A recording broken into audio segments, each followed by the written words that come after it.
చాలామంది పైన పెట్టిన మెసేజ్ పోలీసు వారు చాలా కేసులు జరుగుతున్నాయి. మా ఇంట్లో బంగారు దొరికింది. మేము అమ్ముకోలేకుండా ఉన్నాము. పోలీసు వాళ్ళు పట్టుకుంటే కష్టమవుతుంది. మేము సగం రేటుకే ఇస్తామని చెప్పేసి ట్రైన్‌లలో, బస్సులలో పక్కన కూర్చున్నప్పుడు మనల్ని మాట మాట కలుపుకొని ఈ విధంగా బంగారు మా ఇంట్లో ఒక 5 కేజీలు బంగారు దొరికింది. మేము అమ్ముకోలేకున్నాం అని చెప్తారు. అని శాంపిల్ కూడా కొంతమంది ఏం చేస్తారంటే శాంపిల్ కూడా ఇస్తారు. ఆడనే 1 గ్రాము, అర్ధ గ్రాము బంగారు ఇస్తారు టెస్ట్ చేయించుకోండి అని. అప్పుడు మనం ఏం చేస్తాము, అట్టనా అని చెప్పేసి తీసుకుంటాము. తీసుకున్న తర్వాత వాళ్ళు వాళ్ళ ఫోన్ నంబర్ మనకిస్తారు. తీసుకోండండి. మీకేదైనా అవసరమైతే నాకు ఫోన్ చేయండి. మీకు చూసి మీరు బంగారు చూసినాకనే మీరు ఇంటికి తీసుకొని పోయి డబ్బులు పంపించినా పర్లేదు అని ముందు మాటలు నమ్మించి మాటలు బాగా చెప్తారు. బంగారు చూడండి, చూడండి మీకు కావాలంటే తీసుకుపోయి చూపించుకోండి అది ఇది అని చెప్పి అన్ని మాటలు నమ్మి మిమ్మల్ని ఐస్ చేస్తారు. బాగా ఐస్ చేసిన తర్వాత ఫోన్లలోనే ఐస్ చేసిన తర్వాత మీరు రండి డబ్బులు తీసుకురండి అంటారు.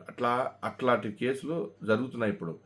నేను ఒక 25 ఏళ్ళ నాకు తెలిసిన నా 25 ఏళ్ళ నా దేవి జ్యువెలర్స్ 25 ఏళ్ళ చరిత్రలో నా దగ్గరకు ఒక 50 మంది దాకా వచ్చుంటారు ఇట్లా బంగారు ముక్కలు తీసుకొని. నేను చెప్పిన, "మీరు ఈ బంగారు ముక్క పలానోళ్ళు నీకెక్కడో ఇచ్చినారు కదా" అంటే, "అవును" అంటారు.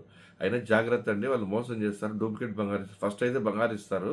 ఇప్పుడు మళ్ళీ పోతే డూప్లికేట్ ఇస్తారు. చాలామంది ఒక 10, 15 మంది భార్యాభర్తలతో వస్తారు. ఇట్లా ఇట్లా ఇట్లా అండి, ఇట్లా ఇట్లా మాకని. ఎందుకంటే ఆడవాళ్ళకి బంగారం అంటే ఇష్టం కదా! ఒక కేజీ, 2 కేజీలు వస్తే వడ్డానాలు పెట్టుకోవచ్చు, హారాలు పెట్టుకోవచ్చు, పక్కింటోళ్ళకన్నా మనం ఎక్కువ తిరగొచ్చు అనే మైండ్ సెట్ లేడీస్‌కి ఎక్కువ ఉంటుంది. మనకేమి మనకు మేలొస్తుంది కదా! వాళ్ళు పాపము 5 కేజీలు బంగారం మనకు కేజీ మనకు సగం రేట్‌కే ఇస్తారు కదా! వాళ్ళు 5 కేజీలు మాట్లాడుకుని 5 కేజీలు 5,00,000కో, 4,00,000కో కూడా మాట్లాడుకుంటారు. 10,00,000కు మాట్లాడుకుంటారు కొంతమంది. ఆ విధంగా మాట్లాడుకుంటూ నా మాట చెప్పిన మాట బంగారం నా దగ్గరికొచ్చి చెప్పినా కూడా ఇట్లా మోసం చేస్తారు. పోవాకంటే పోయిన వాళ్ళు కూడా నాకు తెలిసి 10, 15 మంది మళ్ళీ నాకే బంగారు తెచ్చి చూపించారు. పోవద్దమ్మా, పోవద్దమ్మా అని బంగపోయి చెప్తాను నేను. మీరు మోసపోతారని చెప్పినా కూడా పోయిన వాళ్ళు ఒక 10, 15 మంది ఉంటారు నాకు తెలిసి. మనకు తెలిసి ఎగ్గోన్‌లోనే ఒకరున్నారు. మా కోయిలకుంటలో చాలామంది ఉన్నారు. అట్లా మీరు కూడా ఇటువంటి బంగారైతే ఊరికే రాదు. 50%కు 20%కి ఇస్తా అంటే ఎవ్వరు కూడా నమ్మొద్దండి.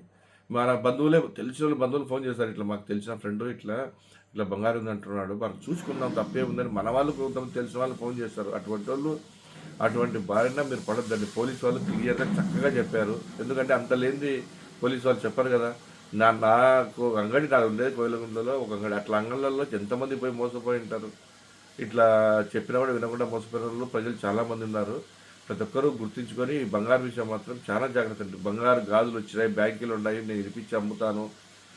ఈ గాజులు నేను తక్కువ రేటుకి ఇస్తా అని చెప్పి చాలా కూడా మోసాలు జరుగుతున్నాయి. నేను ఒకసారి మా అంగడికి వచ్చితే పట్టియడం కూడా పోలీస్ కేసు పెట్టడం కూడా జరిగింది. ఆ విధంగా ప్రతి ఒక్కరూ బంగారు విషయంలో జాగ్రత్తగా ఉండాలని కోరుకుంటున్నా.